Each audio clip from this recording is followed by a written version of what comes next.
নমস্কার, আমি মিলিস kitchen and ব্লগে আর একটা নতুন রেসিপি দেখার জন্য সবাইকে নিমন্ত্রণ জানানো রইল। তো ভিডিওটা শেষ পর্যন্ত দেখার জন্য অনুরোধ রইল। তো শুরু করা যাক আজকের এই রেসিপি। বাড়িতে বাড়তি আম থাকলেও আপনারাও আমার মতন এমন করে আমের মালপোয়া বানিয়ে নিতে পারেন, আর খেতে খুব দারুণ হয়। আর বন্ধুরা, তোমরা যারা যারা এখনো আমার চ্যানেলে এই ভিডিওটি দেখছো কিন্তু আমার চ্যানেলটাকে সাবস্ক্রাইব করনি, প্লিজ আমার চ্যানেলটাকে সাবস্ক্রাইব করে বেল বাটন দাবিয়ে নেবে, তো সবার প্রথম নোটিফিকেশন পেয়ে যাবে। তো দেখুন, আজকে আমি মূল রেসিপিতে চলে আসলাম সরাসরি।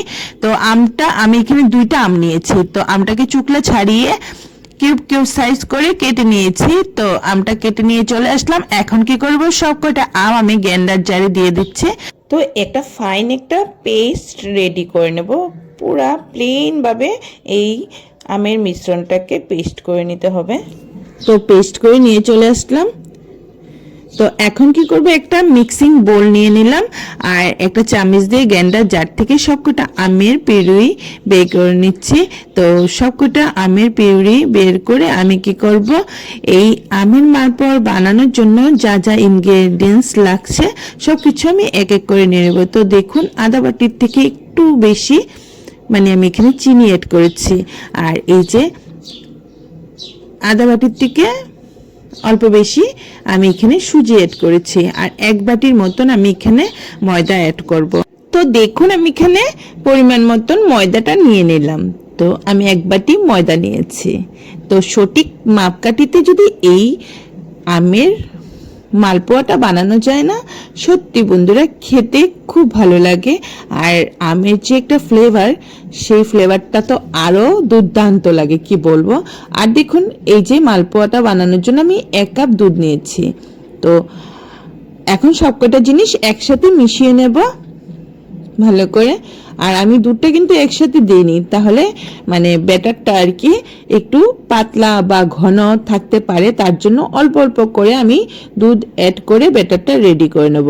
আমার প্রয়োজন পড়লে আর একটু আমি দুধ ব্যবহার করব, কিন্তু আমার এখানে আশা করি পড়বে না বলেই মনে হচ্ছে। যেহেতু আমি 1 বাটি ময়দা নিয়েছি, সুজি নিয়েছি, আর ছোট বাটিতে 1 বাটি না, আধা বাটির মতন আমি চিনি নিয়েছি। আমের পিউরি আছে, তার জন্য আমার এখানে দুধের বেশি প্রয়োজন পড়বে না। তো দেখুন, এমন করে আমি ব্যাটারটা রেডি করে নেব। তো বন্ধুরা, আমার ভিডিওটি দেখে যদি তোমাদের ভালো লেগে থাকে, তাহলে তোমাদের পরিবারের সবার সাথে, তোমাদের ফ্রেন্ডসদের সাথে আমার ভিডিওটি শেয়ার করে নেবে, তাহলে সবাই শিখে যেতে পারবে এমন একটা টেস্টি আমের মালপোয়ার রেসিপি। তো দেখুন, আমার ব্যাটারটা রেডি হয়ে গেছে, মিশানো কমপ্লিট হয়ে গেছে।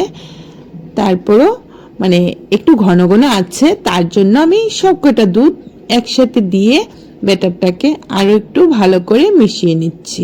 তো এই করে মিশিয়ে নেব, আর আধা ঘন্টার মতন আমি ব্যাটারটাকে রেস্টে রেখে দেব। এই মালপোয়ার রেসিপির মিশ্রণটাতে যেন লাম্পস না থেকে যায়, এমন করে চামচ দিয়ে ভালো করে মিশিয়ে নিতে হবে। আপনারা চাইলে হাত দিয়েও এই ব্যাটারটা রেডি করতে পারেন। আমি এখানে চামচ দিয়ে ব্যাটারটা রেডি করে নিচ্ছি। আর যে দেখতে পেয়েছেন, আমি অল্প অল্প করে দুধ ব্যবহার করেছি। আর এখন কি করব, আমার সব মিশানো কমপ্লিট হয়ে গেছে ব্যাটারটা।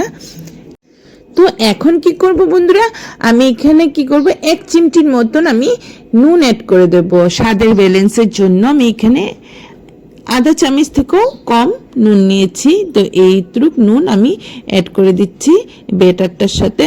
তো এখন ভালো করে নুন দিয়ে মিশিয়ে নেব। তো নুনটা মিশানো হয়ে গেলেই আমার ব্যাটারটা রেডি হয়ে যাবে। আর আমি এই ব্যাটারটাকে সাইড করে ঢাকনা দিয়ে ঢেকে রেখে দেব আধা ঘন্টার জন্য।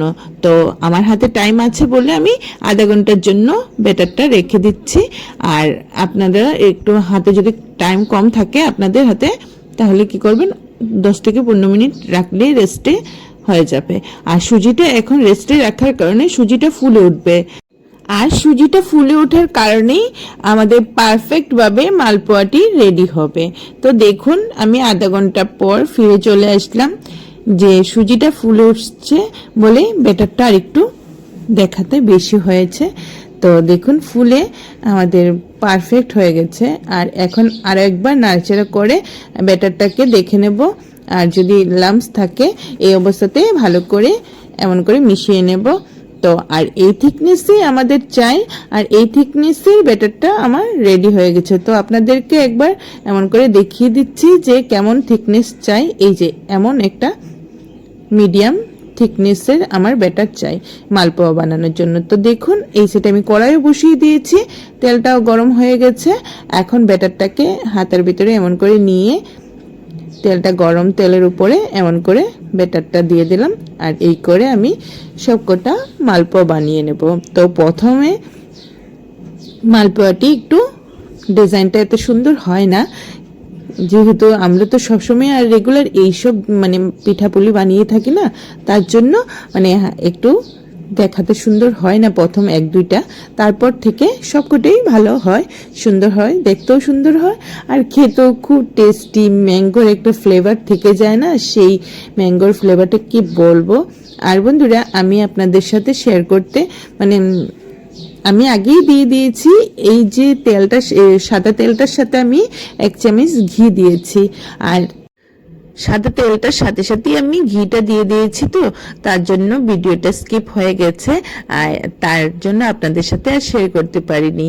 তো এখন আমি এখানে 6-7টার মতন মালপোয়া বানানোর পর আমি 1 চামচ এখানে ঘি অ্যাড করব।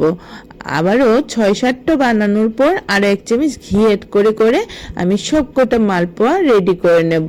তাহলে কি হবে, ম্যাঙ্গোর সাথে এই ঘির ফ্লেভারটা কি বলবো, খেতে খুব দারুণ লাগে। একবার অন্তত বাড়িতে আপনারা ট্রাই করে দেখবেন, আশা করি সবার ভালো লাগবে।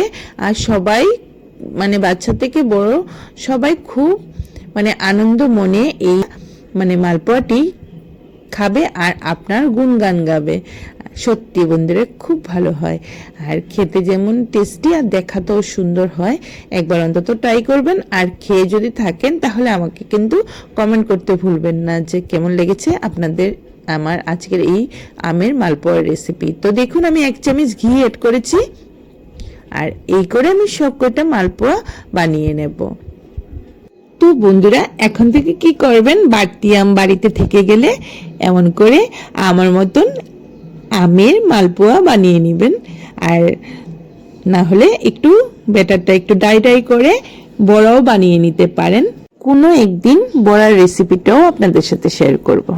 তো এই করে আজকে আমি আমের মালপোয়াটা বানিয়ে আপনাদের সাথে শেয়ার করলাম।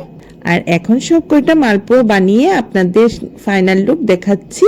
আর এই যে দেখুন এক এক করে সব কয়টা বানিয়ে এই বাটিটাতে রেখে দিচ্ছি। আর দেখুন আমার সব কয়টা এখন মালপোয়া রেডি হয়ে গেছে। এখন কি করব, একটা থালাতে ছড়িয়ে রেখে দিয়েছি। আর গরম, যেহেতু এখন গরম দিন, আর গরম গরম এমনভাবে চাপিয়ে রেখে দিলে মালপোয়াটি মানে একদিনও রেখে খেতে পারবো না, এমন ঝটপট নষ্ট হয়ে যাবে। তো দেখুন আমার আজকের এই আমের মালপোয়ার ফাইনাল লুক কেমন হয়েছে কমেন্ট করে অবশ্যই জানাবেন, আমি অপেক্ষা থাকবো কিন্তু কমেন্টের। তাহলে বন্ধুরা আজকে আমি এখানে বিদায় নেব, কালকে আরেকটা নতুন রেসিপি নিয়ে আপনাদের সাথে দেখা হবে। ততক্ষণ পর্যন্ত আপনারা ভালো থাকবেন, সুস্থ থাকবেন, আমার চ্যানেলে প্রতিটা ভিডিও দেখে নেবেন।